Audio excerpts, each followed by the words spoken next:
Hello friends, carry on study with home academy में आप सभी का स्वागत है। आज है 23 फरवरी 2023 और आज हम बात करेंगे 23 फरवरी से संबंधित राष्ट्रीय, अंतर्राष्ट्रीय और छत्तीसगढ़ से महत्वपूर्ण प्रश्नों के बारे में और इस पर चर्चा करेंगे। तो चलिए स्टार्ट करते हैं।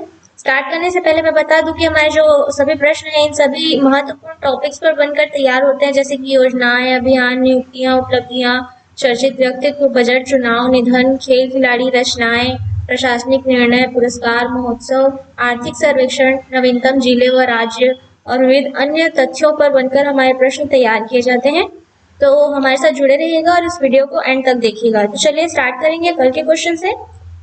कल का क्वेश्चन है APJ Abdul Kalam satellite vehicle mission 2023 को कहां से लॉन्च किया गया है? इसका आंसर है तमिलनाडु के पट्टीपोलम से। ठीक है, तमिलनाडु के पट्टीपोलम से इसे लॉन्च किया गया है doctor APJ Abdul Kalam international foundation और स्पेस जोन इंडिया के सहयोग से। ठीक है, Martin foundation APJ Abdul Kalam satellite launch vehicle mission 2023 को तमिलनाडु के पट्टीपोलम गांव से लॉन्च किया गया है।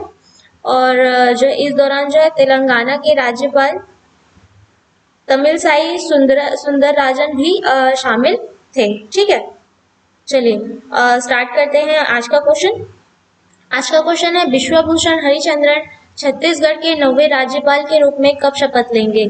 इसका आंसर है 23 फरवरी 2023 को, यानी कि आज। विस्तार पर बात करते हैं। राज्य के नए राज्यपाल विश्वभूषण हरिचंद्रन 9वें राज्यपाल के रूप में शपथ लेंगे। उन्हें छत्तीसगढ़ के मुख्य न्यायाधीश अरूप कुमार गोस्वामी द्वारा राज्यपाल के रूप में शपथ दिलाया जाएगा। चलिए अगला प्रश्न है हाल ही में छत्तीसगढ़ी भाषा साहित्य सेवा के लिए किन्हें सम्मानित किया गया है? इसका आंसर है अनिल कुमार पाली को।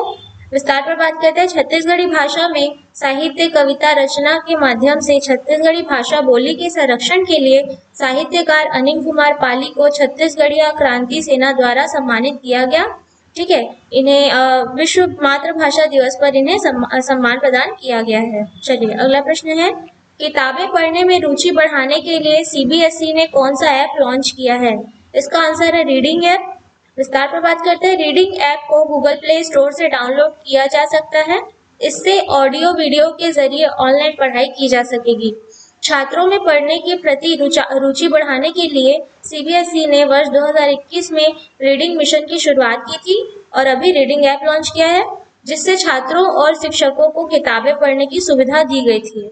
ठीक है, चलिए अगला प्रश्न है हाल ही में किन्हें संगीत नाटक अकादमी पुरस्कार से सम्मानित किया गया है? इसका आंसर है डॉक्टर ममता, या इनका नाम मोक्षदा भी है, डॉक्टर ममता चंद्राकर जी को। विस्तार पर बात करते हैं। पद्मश्री सम्मानित डॉक्टर ममता चंद्राकर को संगीत नाटक अकादमी पुरस्कार से 23 फरवरी को राष्ट्रपति मुर्मू द्वारा नई दिल्ली में सम्मानित किया जाएगा। सुप्रसिद्ध लोक गायिका ममता चंद्राकर इंदिरा कला संगीत विश्वविद्यालय खैरागढ़ की कुलपति हैं। चलिए अगला प्रश्न है राष्ट्रीय स्तर पर हाल ही में देश के दूसरे सबसे बड़े निगम के मेयर के रूप में किन्हें चुना गया है? इसका आंसर है शैली ओबराय को। विस्तार पर बात करते हैं। 22 फरवरी को मेयर चुनाव में आप प्रत्याशी 29 वर्षीय शैली ने 150 वोट पाकर जीत हासिल की है। शैली ओबराय डीयू में असिस्टेंट प्रोफेसर है। साथ ही डिप्टी मेयर के पद पर आपके आले मोहम्मद इकबाल ने भाजपा के कमल बागड़ी को हराकर जीत हासिल किया है। चलिए अगला प्रश्न है हाल ही में किस स्थान पर 18वीं विश्व सुरक्षा कांग्रेस का आयोजन किया गया है? इसका आंसर है जयपुर में। विस्तार पर बात करते हैं। 21 से 23 फरवरी तक इंटरनेशनल यूनियन ऑफ रेलवे और आरपीएफ द्वारा जयपुर में 18वीं विश्व सुरक्षा कांग्रेस का आयोजन किया गया है।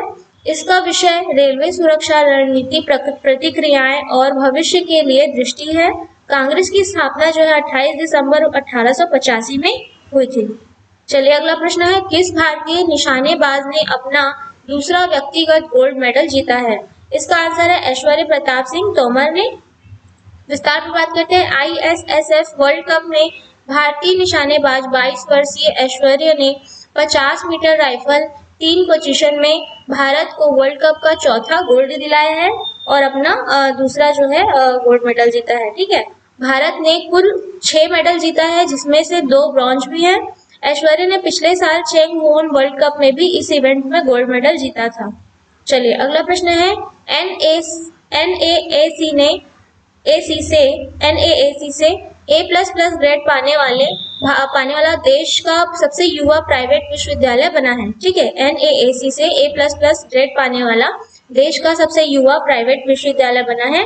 यह है पारुल यूनिवर्सिटी गुजरात। ठीक है, विस्तार में बात करते हैं। गुजरात के वडोदरा स्थित Parul university national assessment and accreditation council से A++ रैंकिंग पाने वाला देश का सबसे युवा प्राइवेट यूनिवर्सिटी बना है। अप्रैल 2015 में शुरू हुई इस यूनिवर्सिटी ने शिक्षा के क्षेत्र में उत्कृष्ट कार्य किए हैं। चलिए अगला प्रश्न है, भारत का पहला एग्री चैटबॉट अमा कृषाई किसने लॉन्च किया है? इसका आंसर है उड़ीसा ने। विस्तार में बात करते हैं। उड़ीसा के राज्यपाल प्रोफेसर गणेशी लाल ने कृषि ओडिशा 2023 के समापन सत्र में कृषि क्षेत्र हेतु भारत का पहला AI चैटबॉट अमा कृषाई लॉन्च किया है। यह किसानों को सर्वोत्तम कृषि पद्धतियों पर मदद करेगा तथा सरकारी योजना और 40 से अधिक वाणिज्यिक और सहकारी बैंकों के ऋण उत्पादों के बारे में सूचित करेगा। चलिए अगला प्रश्न है, प्रो चेस लीग में 5 बार के वर्ल्ड चैंपियन मैग्नस कार्लसन को हराने वाले चौथे भारतीय कौन बने हैं? इसका आंसर है विदित गुजराती। विस्तार पर बात करते हैं। 28 वर्षीय विदित से पहले आर प्रज्ञानंद, डी गुकेश और अर्जुन एरिगैसी नॉर्वे के कार्लसन को हरा चुके हैं। विदित भारत के दूसरे सबसे ज्यादा रेटिंग वाले खिलाड़ी तथा 2700 ELO रेटिंग पार करने वाले चौथे भारतीय हैं। विदित 2013 में 30वें ग्रैंड मास्टर बने थे। उनकी मौजूदा वर्ल्ड रैंकिंग 19 है। चलिए अगला प्रश्न है, हाल ही में विश्व स्काउट दिवस कब मनाया गया है? इसका आंसर है 22 फरवरी को। विस्तार पर बात करते हैं। 22 फरवरी को रॉबर्ट बैडन पॉवेल को उनके जन्मदिन पर सम्मानित करने के लिए विश्व स्काउट दिवस मनाया जाता है। उन्होंने बॉय स्काउट मूवमेंट की स्थापना की थी। ठीक है, 22 फरवरी को विश्व चिंतन दिवस भी मनाया जाता है। इसे थिंकिंग डे के नाम से भी जाना जाता है।